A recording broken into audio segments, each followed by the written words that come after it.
Now, I've been working on this review on and off for a few weeks, and I did find all the books at half price for actual half price, and then I even had a 30% off coupon to boot. Now, this being a space western, which means I can use my actual voice.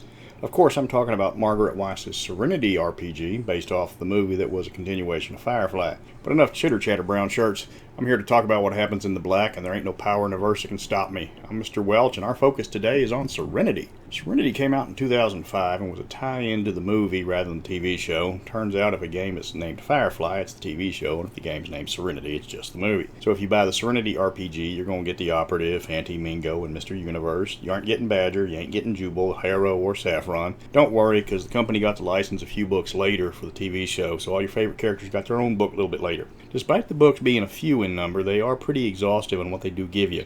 They don't go out and give a lot of details on worlds not seen in the show or the movie, but they do talk about the governments and the tech levels that you're going to find. So while the game does break two of my rules, the first one that be never license a game, they do a good job with what they've got. All the crew is there, of course. The first sample adventure expects you to play as Mal, Zoe, Wash, Jane, and the rest. I think they could have done a few more books for the line, and that would have been one of the best licensed games ever. But despite having maybe a half dozen books, you do get a fair amount of info. Of course, I just wanted to steal the King of Londinium's big shiny hat, so I was a little bit disappointed they didn't have anything on that. Building a character is pretty easy. It's basically a stat and skill system with the unique trait of all your levels, and both stats and skills are represented by dice. You can have a strength of D8 and a fight and a D6. Then when you make your skill check, you just roll the two dice together. There's your number. Bonuses and penalties raise or lower the die types of your stat or your skill, so a +2 step to your fighting skill turns the D6 into a D10, while a 1-step penalty on your strength turns it into a D6.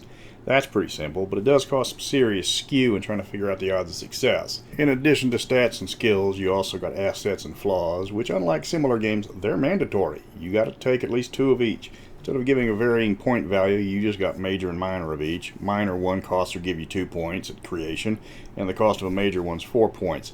Not a complex system for creation. Now, the other part of the mechanics that break my rules for game design is this one requires you to spend XP to modify die rolls in-game. This also has the requirement for activating several of your advantages, but those tend to be much more powerful than a simple extra 1 to 2 points on your roll, so I'm just not a fan of spending XP to modify die rolls. Most players tend to agree with me, as they will hoard their XP unless absolutely necessary, because XP gives you permanent benefits, so they aren't wasting them on minor skill checks. A lot of games did this, from Star Wars D6, Legend of the Five Rings, and 7th Sea. Every one of them had the players not using their skill points unless it was a matter of life or death. Some of them made it to a point that only a certain amount of XP could be gained a session, so players waited to go up to the cap, then they spent the excess. That's not something Serenity does. Now, Deadlands did do it the best, like I mentioned earlier a long time ago, where the chip system had the rewards on the chips were varied, so you couldn't stockpile all of them. So white chips tended to get spent like you didn't want them, and blue chips got hoarded for XP. That's just a gripe I've had about that particular mechanic over multiple game lines. This one just happens to redo it. The game does capture the feel of the show rather well. There's a lot of rules for spaceships, but ship-to-ship combat is so lethal, it's not a good idea. Unless the party can somehow get their hands on a military vessel and keep away from all the Alliance that will haunt them across the system to take it back, you're not going to want to start a lot of fights in a starship. The smallest Reaver ship outclasses every single ship you could possibly start with, and the Alliance ships will also squash you like a bug. That's not to say there's nothing to do with your ship. In fact, the rules for customizing them are pretty extensive. You can add hidden cargo bays to it, make it faster, tougher, easier to fix, or max out the sensors and just go snooping. You can add some weapons, but you're restricted to point defense cannons. Slapping missiles on your ship's going to get it impounded the minute you hit the Alliance space. You can even apply traits and weaknesses to your ship, which are almost exactly like character generation, just with a few tweaks explained in the rules. The theme with the ships is that you're a small fish in a big pond. You aren't in the same weight class as the 2 big bads. The people you're competing with, however, are on equal terms, so you're going to have to rely on speed and guile rather than just blasting your way out of a lot of stuff. The game intentionally keeps you poor. It is a space western after all. Your starting ship is going to suck money out of your accounts in order to stay flying. The fancier you make it, the more it costs to keep it up. This makes for even more adventures, plus moral decisions like, say, working for Niska or whatever you can get away with as smugglers. Now, you can even turn bounty hunter pirate, but both of those have some very bad drawbacks. Making money to keep the ship flying and the crew fed is a major part of the game, however. Now, if you're getting your brown coats together, you're going to have to get ready for Session 0 and decide how this game is going to go down. The Ragtag Misfits is the default adventuring type, but there are a few other possibilities if the party's experienced enough.